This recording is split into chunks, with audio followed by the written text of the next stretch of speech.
नमस्कार, मी इंजिनियर समाजसेविका प्रतिभा पवार। आपण बघत आहोत या अतिवृष्टी पावसामुळे शेतकऱ्यांचं किती नुकसान झालेलं आहे। किती जरी नावल तू आभाळाला हात, सर्व पीक सोयाबीन असो कापूस असो सर्व पाण्यात वाहून गेलेलं आहे।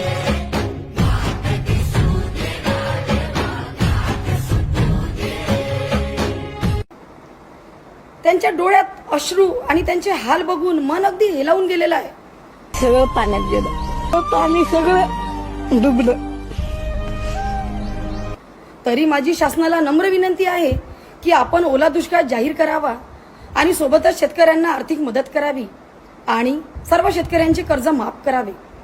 त्यासोबत सर्व जनतेला विनंती आहे की आपण सुद्धा शेतकऱ्यांच्या पाठीशी राहून त्यांना थोडी तरी मदत करावी। धन्यवाद।